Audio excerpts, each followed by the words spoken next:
don't know that. Well, I'm gonna take a picture of that real quick. Wow. Yeah, there's water flowing here. Coming out of that spout?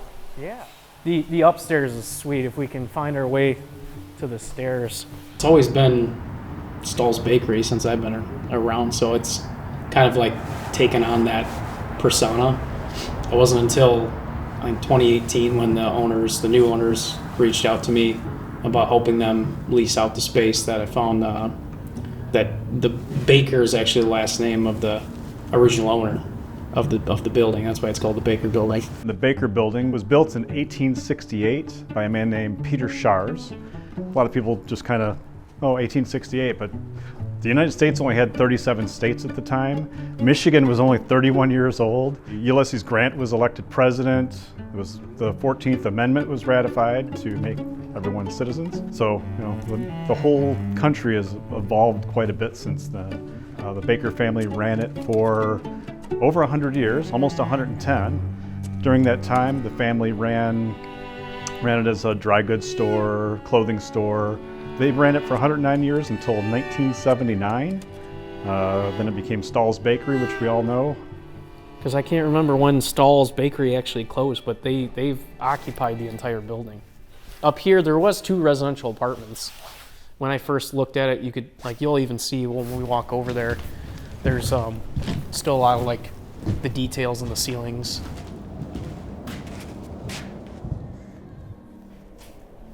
Because I think whoever was running the bakery was living up here. Okay. That would be a pretty interesting life. Yeah. Wow. Yep. I asked them too. I was like, do you guys want us to sign a hold harmless so we don't hold you guys responsible if we fall or something? They're like, here's the lockbox code. To be honest, I didn't have much experience with commercial, but I knew I wanted to have a hand in this. And I knew that they owned it, so I knew what he was talking about, and I messaged him, and he put me in contact with his brother Zach, who's kind of running point on the management, financial side of things, and so we hit it off really well, had a great relationship. He loved my vision of creating, as far as the listing goes, making it a brand. I mean, when we bought it, look it up, I paid $2 something for it. We realized quickly that the cost to do it correctly, as opposed to the Band-Aids that have been going on it for the last 75 years at least, were pretty high. We signed our grant in February of 2020, and then COVID hit. And we couldn't even get anybody in here legally till December. And at that point, a 2x4 was going for, I don't know, something like $8 when we had bid it at 2 and change. And so we just sat waiting for, like everybody else, waiting for project costs to come down. Oh, that's a little muddy there. Careful. Oh, this is hard. It was all still boarded up when I was in.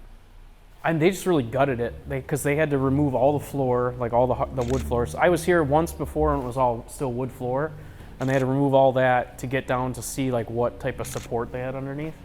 But for these steel beams, they needed to add that for the additional support because otherwise it was just the brick walls that were holding up the structure. The brick is the real pain. The reality is this brick is really brittle, so you can't clean it. Normally you would just sandblast it or corncob blast it or glass blast it to try to get the paint off and get back to the true brick, but it'll just break apart. The softer bricks, which are your lighter ones, just basically turn to dust just like that. Once the outer edges of the brick decay, then it just basically starts crumbling like this, so that's why it's good to make sure the bricks are well taken care of. This is kind of what happens behind the paint if it's allowed to absorb moisture over the years. Since this wall had to be repaired, it was falling down. We took all the bricks down, cleaned them, turned them around, and put them back up. I thought that was a pretty elegant solution. However, we can't do that for the other 80% of the building that isn't falling down. So we're still looking at how to clean it. Whatever's most financially feasible and also is the best at preserving the building. Sandblasting is not an option. You have to protect the face of that brick because once it comes off, it's just all downhill from there. Wonder how old that is. Oh no, that's more recent. Is it? Yeah, because that's what he sent me. So like I said, 2 bathrooms in the back. This space, this will probably still be an entrance for this area, but I think there'll be access to it from here. Commercial here, back here, I think, yeah. So this office here would mean that there's probably going to be kitchen here and here. The vision's still there to have, whether it be a brewery or a restaurant on the main floor, another commercial space available for whatever use if the restaurant needs extra space or office space. And then initially upstairs was going to be another office space, another commercial space, and then have 2 or 3 residential apartments on the second floor. But I think now they're leaning more towards 2 commercial spaces on the main floor and residential all upstairs, like 3 or 4 units. The MEDC has been very helpful all along, but we ran into a problem that we had a grant that was written in 2019 dollars. They were willing to work with us, but we were having an issue with the city and parking. You have to have 1.5 parking spaces per residential unit. Well, this lot has none. So they've worked with other business owners and I think property owners in the city on seeing if they could work out like a lease agreement where they could rent out parking spaces. I don't really care how we did it as long as we did it. But we finally came to the solution, dealt with the parking issue for the city. So we literally just signed that. We just got that grant agreement signed, executed last week. Really? Yeah.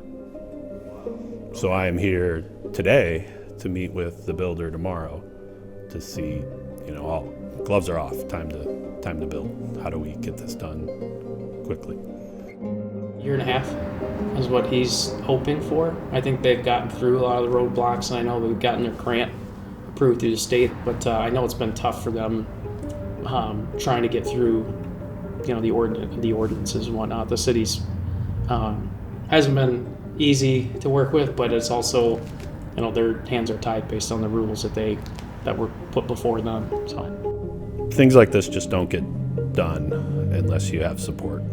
Tom Seeman has helped us tremendously. I think he's been our biggest advocate, and this wouldn't have gotten done without him. If your economy and business isn't strong, nothing is strong. Part of my campaign was that I wanted to do whatever it took to help the owner get to a place where we didn't have to revise city ordinances and that we didn't have to give up anything to make this happen.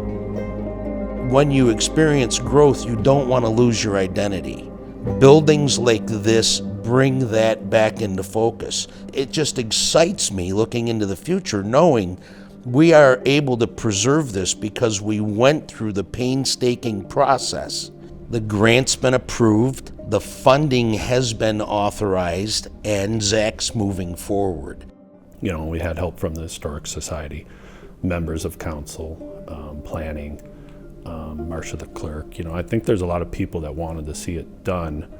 A lot of us, myself included, just haven't done it before. So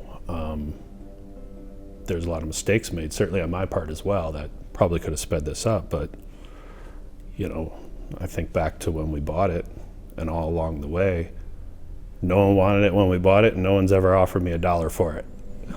So I'm still here and we're getting it done. And like I said, we have a lot of support to do it.